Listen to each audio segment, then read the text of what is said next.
नमस्कार दोस्तों, मैं डॉक्टर अभिषेक सोनी आज आपका फिर से स्वागत करता हूं मेरे YouTube चैनल द होम्योपैथी में। आज हम चर्चा करने वाले हैं कुछ ब्लड संबंधी बीमारियों की, यानी ऐसी रक्त संबंधी जो बीमारियां होती हैं जिनके लक्षण देखने में एक जैसे हो सकते हैं या कुछ लोगों को इनके बीच में कन्फ्यूजन भी हो सकते हैं। तो ये हमारे एक सब्सक्राइबर हैं जिनने हमें कमेंट करके पूछा है कि एप्लास्टिक एनीमिया और ITP यानी इम्यून थ्रोम्बोसाइटोपेनिया, इन दोनों बीमारियों में क्या अंतर है। हालांकि अभी तक मैंने एप्लास्टिक एनीमिया के में एक भी वीडियो नहीं बनाया है, पर फिर भी इस वीडियो के माध्यम से मैं उन्हें और ऐसे लोगों को मैं जानकारी देना चाहता हूं जो इन दोनों बीमारियों में कंफ्यूज्ड है। और यदि दोस्तों आप हमारे चैनल पर नए हैं तो चैनल को सब्सक्राइब कीजिए और बेल आइकन जरूर दबाइए, ताकि हमारे जो हेल्थ रिलेटेड कंटेंट्स हैं और जो होम्योपैथी के क्योर्ड पेशेंट्स हैं उनके बारे में आपको जो भी जानकारी हम देते हैं वो सबसे पहले मिले।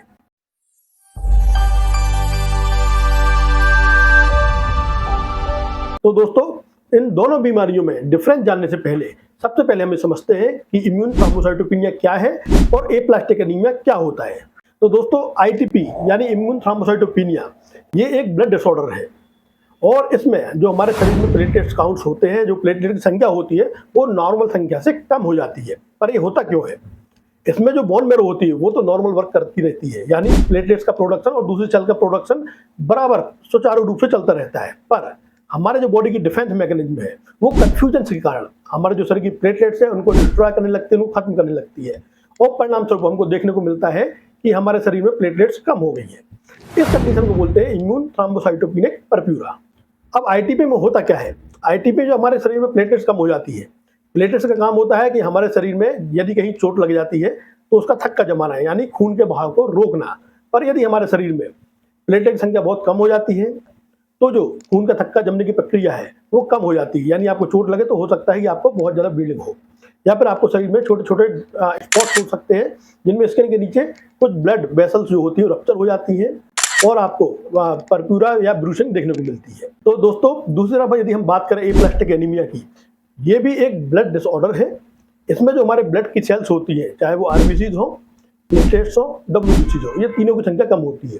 अब ये कम क्यों होती है? हमारे जो शरीर की बोन मैरो है, बोन मैरो मतलब एक ऐसा खास टिश्यूज, एक ऐसे खास ऊतक जो इन तीनों सेल्स को, जो ब्लड के सेल्स को बनाने का काम करती है, वो प्रॉपर फंक्शन नहीं कर पाती है, जिसके कारण ये तीनों सेल्स का जो प्रोडक्शन होता है वो काफी कम मात्रा में होता है। इसको बोलते हैं एप्लास्टिक एनीमिया, यानी कि बोन मैरो फेल्यूर। अब इसमें क्या लक्षण हो सकते हैं? सबसे पहली बात, यदि हमारे शरीर में RBCs कम होती है, RBCs का काम होता है हमारे शरीर से ऑक्सीजन एक जगह से दूसरी जगह तक ले जाना। यदि RBCs कम होंगी तो आपके शरीर में जो ऑक्सीजन की सप्लाई है वो अच्छे से नहीं हो पाएगी और आपको लगातार चलने फिरने में थकान बनेगी, सांस भरेगी, ये सारे लक्षण हो सकते हैं। दूसरी बात करें हम WBC यानी सफेद रक्त कोशिकाएं। ये कोशिकाएं जब हमारे शरीर में कम होती हैं, जैसे कि एप्लास्टिक एनीमिया में होता है, तो हमारे शरीर में जो इन्फेक्शन होते हैं उनसे लड़ने की क्षमता शरीर में कम हो जाती है।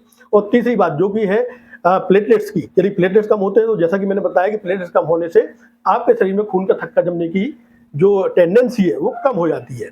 तो एप्लास्टिक एनीमिया में बोन मैरो फेल्यूर के कारण जब ये तीनों सेल्स का प्रोडक्शन कम हो जाता है तो आपको इस प्रकार से सारे लक्षण देखने को मिल सकते हैं। तो आइए दोस्तों, इन दोनों बीमारियों में मुख्य अंतर क्या है इसको समझें। पहली बात है ITP यानी इम्यून थ्रोम्बोसाइटोपेनिया, जो कि हमारी प्रतिरोधक क्षमता यानी इम्यून सिस्टम से संबंधित होती है, यानी कंफ्यूजिंगली हमारे जो इम्यून सिस्टम का कंफ्यूजन होता है उसके कारण ये समस्या क्रिएट होती है। दूसरी बात है एप्लास्टिक एनीमिया की, जिसमें हमारी जो बोन मैरो की सेल्स होती हैं वो हमारे ब्लड के सेल्स को उनको प्रोड्यूस करने में सक्षम नहीं होती है और इसके कारण से हमको एनीमिया और दूसरी समस्या देखने को मिलती है। और सिम्टम्स को देखें तो ITP में ब्रूशिंग, ब्लीडिंग एंड परप्यूरा, ये मेन सिम्टम्स होते हैं। और यदि हम बात करें एप्लास्टिक एनीमिया के सिम्टम्स की, तो इसमें एनीमिया के कारण आपको शॉर्टनेस ऑफ ब्रीथ हो सकती है, स्किन पेलर हो सकता है, व्हाइट ब्लड सेल कम होने के कारण आपको ससेप्टिबिलिटी लो हो सकती है, यानी आपको बार बार कोई इन्फेक्शन हो सकते हैं।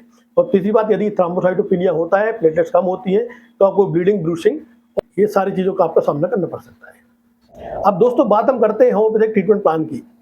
कंडीशन जो भी हो, चाहे थ्रोम्बोसाइटोपेनिया हो चाहे एप्लास्टिक एनीमिया हो, हमारे जो ट्रीटमेंट प्लान होते हैं वो एक जैसे ही होते हैं, देखने में एक जैसे ही लगते हैं, पर दवाइयाँ बहुत अलग अलग होती हैं। सबसे पहला होता है कॉन्स्टिट्यूशनल ट्रीटमेंट, जो कि एक व्यक्ति विशेष की जब हम बहुत सारे लक्षणों को लेते हैं वो उसके अनुसार दवा का, जो क्लासिकल होम्योपैथी है उसकी दवा का चयन करते हैं और उसके अनुसार दवाई चालू करते हैं, उसको बोलते हैं कॉन्स्टिट्यूशनल ट्रीटमेंट। दूसरी बात करते हैं हम सिम्टोमेटिक ट्रीटमेंट की। यदि आपको ब्रूशिंग, परप्यूरा है या आपको बार बार फीवर आ रहा है, बार बार रिकरेंट इन्फेक्शन हो रहे हैं, तो उसके अनुसार हम जब सिम्टोमेटिक दवाइयाँ प्रिस्क्राइब करते हैं उसको सिम्टोमेटिक ट्रीटमेंट कहते हैं। और तीसरी बात जो कि बहुत ही इंपॉर्टेंट मेडिसिन के बारे में बात करता हूँ वो है हीमोडायनेमिक मेडिसिन और ऑटोबायोटिक मेडिसिन। ये ऐसी मेडिसिन होती हैं जो ऐसे डिसऑर्डर्स में व्यक्ति के ब्लड सेल्स से या किसी डिसीज प्रोडक्ट को लेके या पैथोलॉजिकल प्रोडक्ट से बनी हुई दवाइयाँ होती हैं जो व्यक्ति विशेष के लिए बनाई जाती है और उनको प्रॉपर मैनर में एक प्रॉपर बैलेंस पोटेंसी में हम स्टार्ट करते हैं। ये सारी दवाइयाँ जब हम कंबाइंड थेरेपी स्टार्ट करते हैं और जब हम ऐसे कंबाइंड थेरेपी का उपयोग करते हैं होम्योपैथी में तो ऐसी बड़ी बीमारियों में भी बहुत से पेशेंट में हमें बहुत आश्चर्यजनक रिजल्ट्स मिलते हैं। तो दोस्तों मुझे उम्मीद है कि आपको इन दोनों बीमारियों में क्या बेसिक डिफरेंस है, क्या अंतर है, आपको समझ में आ गया होगा। और यदि आपके परिवार में आपके जानने वालों में किसी को ऐसी बीमारियां हैं, चाहे वो इम्यून थ्रोम्बोसाइटोपेनिया हो, चाहे प्लास्टिक एनीमिया हो या ऐसे कोई ब्लड डिसऑर्डर्स हो, तो कोशिश कीजिए कि उन तक ये वीडियो आप जरूर शेयर करें और हमारे चैनल को सब्सक्राइब कीजिए, बेल आइकन दबाइए ताकि आपको जो भी हमारे हेल्थ रिलेटेड कंटेंट है या हमारे जो डिसीज संबंधी या हमारे जो पेशेंट के रिव्यूज है उन सबका नोटिफिकेशन सबसे पहले मिले।